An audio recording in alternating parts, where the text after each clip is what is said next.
Every day you wake up just to sit at home, stare at your computer for 12 hours, and then go back to sleep.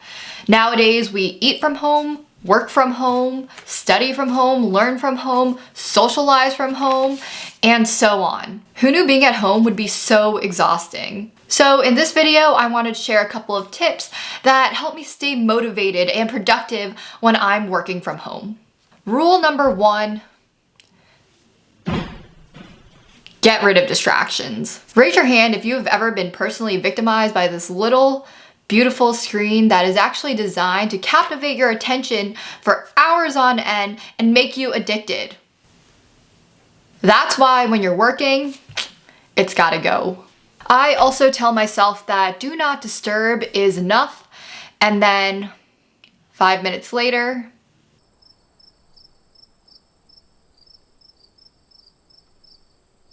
this is because we're wired to be distracted. We have short bursts of attention, but in between those short bursts, we actually are scanning our environment to see if there's anything more important. This is purely a byproduct of evolution because back in the day, well, we had to, survive, and we had to check if there was danger around us, such as tigers. To limit myself from distractions, I silence my phone and I toss it aside.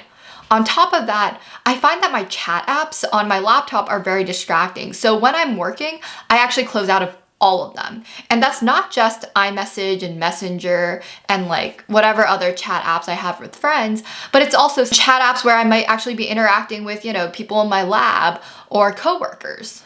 Receiving chats, even if they're from your supervisor, can be super distracting and you can lose your train of thought and then your productivity goes down the drain. In addition, if you find that your self-control is a little bit lacking, it's okay because we all have our moments of weakness, but there are also apps that you can download that can block you from certain websites.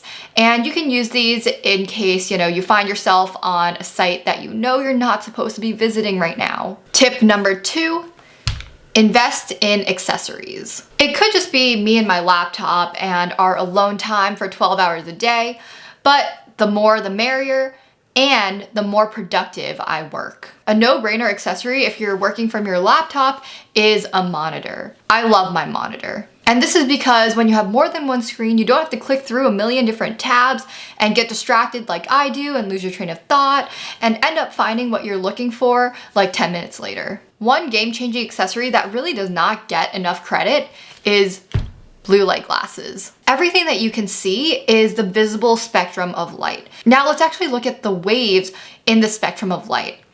On the blue light side, we have waves that are higher frequency with shorter wavelengths, as opposed to the red end, we have lower frequency and longer wavelengths. For light waves, the higher frequency they are, the more energy they carry. And that's why blue light makes you tired. It makes you experience fatigue. It gives you headaches, suppresses melatonin so you can't go to sleep at night. Last semester when I was studying at home, I found that I would always get headaches, and I wear contacts, so my eyes at 2 a.m. would get super, super dry. And when there are rocks in your head and your eyes feel like they're in the Sahara Desert, you just really cannot get productive work done. So I gave blue light glasses a try, and now I can stare at screens all day and my contacts will not dry up. There are a ton of blue light glasses brands out there, but I got these from Barner brand. And the reason why I chose Barner was because 1, the reviews, all the customers were raving about their glasses. 2, they had so many styles for me to pick from and I loved all of them. And 3, their philanthropy. So every single pair of glasses that you buy from them, they actually go and plant a tree. In addition, they have partnered with Restoring Vision so that they can donate a pair of glasses to somebody in need around the world. So if you're interested in getting a pair of Barner glasses for yourself, use my affiliate link in the description below and coupon code Kylie10 for 10% off. The last accessory that I always keep close by are headphones. Noise canceling headphones are a game changer, especially if you're working in an environment where there's constant noise or your roommate's talking or whatever behind you. It's your own noise canceling bubble. In addition, whenever I work, I tend to listen to music because it keeps me happy and relaxed and motivated to get work done. If you guys want, I can recommend some music. Oops, sorry, not that.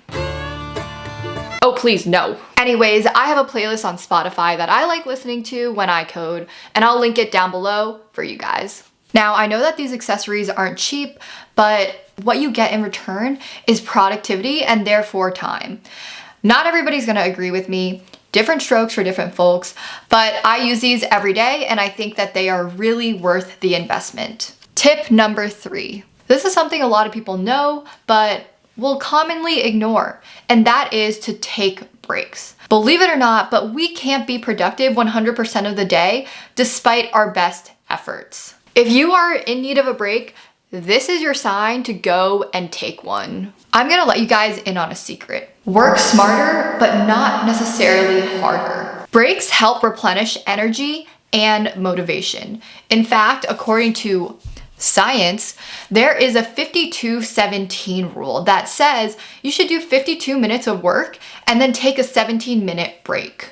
During those 52 minutes, you should have laser focus and you should treat it like a sprint and work towards some goal with like 100% of your energy. Okay, Kylie, so what should we do during the 17 minutes of rest? Scroll on Instagram? Wrong. Instead, do something active. Go on a walk, do some yoga, or even just get up from your chair and go make yourself a snack. Alternatively, you can also take a social break.